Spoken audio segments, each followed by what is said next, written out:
Okay, so let's look at our 290, and I should say 296 review, not 291. And the first one is definitions, and I'm not going to go over the definitions because you can look those up in your notes, but we will go over these that require some computation. So let's look at number 2. The average number of eggs per hen per week was measured for 20 different hens in a study that went on for 20 weeks. The results were recorded as follows, and we have all that data there. We want to make a frequency table for the data, and we want to include relative frequency and class percentage in the table. Okay, so the first thing I'm going to do, I've sort of put a table here, and all of our data we're going to call X. And then the relative frequency we'll call F, and then the relative frequency I will just abbreviate as RF. Now later on we'll see that we can also put a P for percentage for our relative, or proportion rather, for our relative frequency, but right now we'll just leave it as that. And then over here we'll have percentage. Okay, and I could have guessed put P or something there. All right, so let's notice that the values that we had for our data vary from 0 all the way up to 7. So I'm just going to number this from 0 to 7. So 0, 1, 2, 3, 4, 5, 6, and 7. And then in the frequency column, I'm going to put the number of each one of these that I have. Let's notice there's only 1 0, so that frequency is 1. If we look at how many ones we have, though, I've got 1, 2, and it looks like just 2. If we look at 2s, I have 1, 2, 3, 4. If we look at 3s, I've got 1, 2, 3. If we look at 4s, I've got 1, 2, 3 again. And if we look at 5s, 1, 2, 3, 4. Looks like 4. And if we look at 6s, there's 1, and it appears there's only 1. And then 7s, we've got 1, 2. Now, it did tell us 20 weeks, so if we add up our frequencies, they should add up to 20, and that way we can make sure we've accounted for every single one of them. So let's see, that's 3, 7, 10, 13, 17, 18, 20. Yes, so I'm good. All right, now relative frequency. We get our relative frequency by taking the number that we have in our frequency column and dividing it by the total number of results that we had. So this one will be 1 out of 20, or if we change that into a decimal, it's 0.05. And this one will be 2 out of 20, or again, if we change it into a decimal, 0.10. And this one will be 4 out of 20, which will end up being 0.25. And this one will be 3 out of 20. I'm sorry, 4 out of 20 should have been 0.20. 3 out of 20 will end up being 0.15, and 0.15 again. And 4 out of 20 again is 0.20. And then 1 out of 20 will be 0.05. And then 2 out of 20 again, 0.10. Now we can double check our arithmetic here too, because when we add up these decimals, they should always add up to 1. So if we add these up, that's 0.15, and 0.20 is 0.35, plus that one is 0.5, 0.65, 0.85, 0.9, and when we add the last one, we get 1. All right, now percentage-wise, all we're going to do is move these decimals 2 places, so this becomes 5%, 10%, 20%, 15, 15, 20, 5, and 10. And our percentages should always add up to 100, which in fact they do. All right, now let's go to number 3. All right, so let me bring this down a little bit.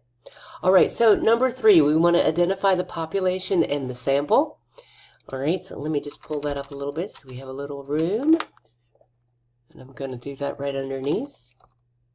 All right, so the population. A researcher wishes to survey 500 readers of a motorcycle magazine to determine how many own Harley-Davidson motorcycles. All right, now the population is always that bigger group. If we were going to question everybody that we needed to question to find this out, who would that group be? Well, if we have to find this out, we have to question every reader of this particular magazine. So every reader of the magazine is our population. Now be careful that you don't put the actual issue that we're asking about in that population, because we can't really find out how many people own Harley-Davidsons unless we ask all of them how many own Harley-Davidsons. We can't ask the Harley-Davidson owners without knowing that in advance. So every reader of the magazine is the population. The smaller group, the 500 readers that we're actually going to ask, is our sample. Okay? All right, so number 4, according to a hospital, the patients in its bariatric ward average 342 pounds in weight. An administrator at the hospital believes the report to be incorrect and hypothesizes that the average weight is more than 342 pounds. To test his hypothesis, he weighs 50 bariatric patients. So, describe the population. All right, so our population here, since we're talking about a particular hospital, is the bariatric, all of the bariatric patients in this hospital.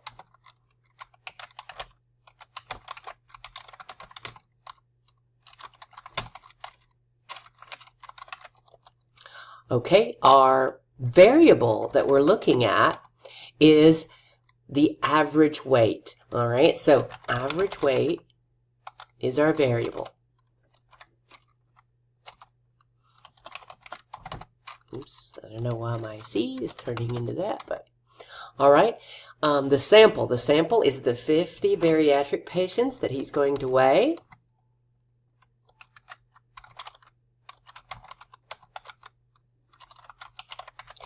And the inference that he's going to make based on whatever he gets for those 50 bariatric patients, he is going to infer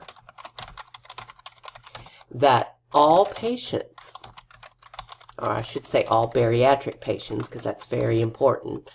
That is a category. All bariatric patients have the average weight he comes up with. So with those 50 patients, he's going to infer that all of the bariatric patients in that bariatric ward have that as their average weight. All right, so let's see. I'm watching my timer here because my little device here only allows me 15 minutes. So I'm going to move this over, though, so we can see the other side of the page. And we will look at number 5. So identify whether the following data is qualitative or quantitative.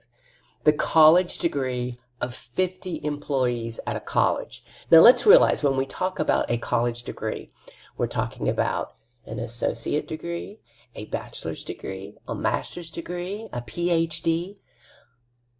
Those are all qualitative data. Qualitative data are non-numerical, and those are non-numerical. All right, so this data is qualitative.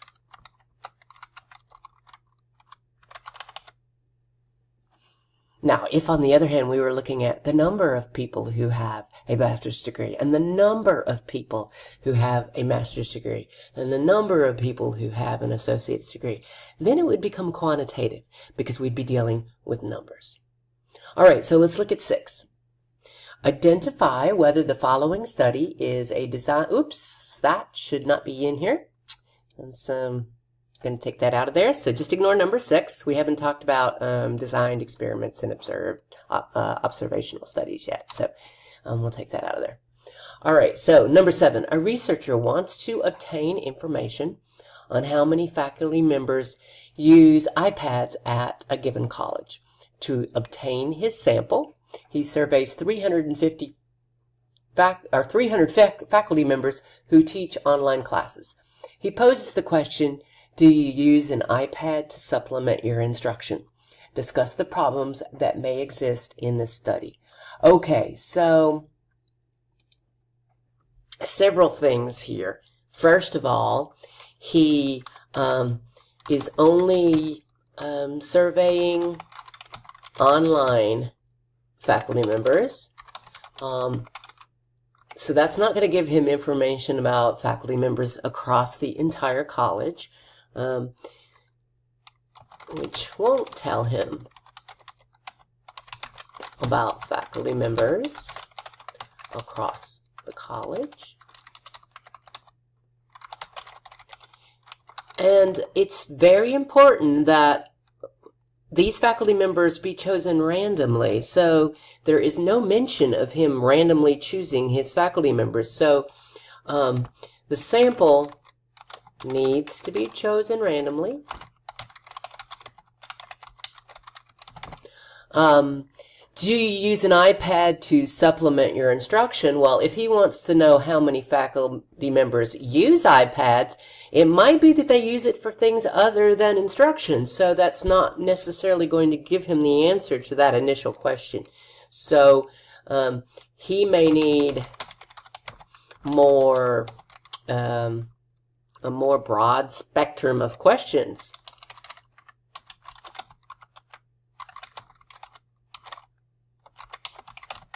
Now, there are other things that you could come up with based on what I've written here about what this researcher is doing.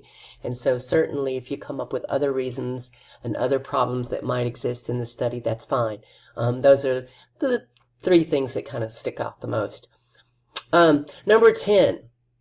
Let me stop this video. I'm about to run out of time, and then I'll start another video, and we'll start at number 10.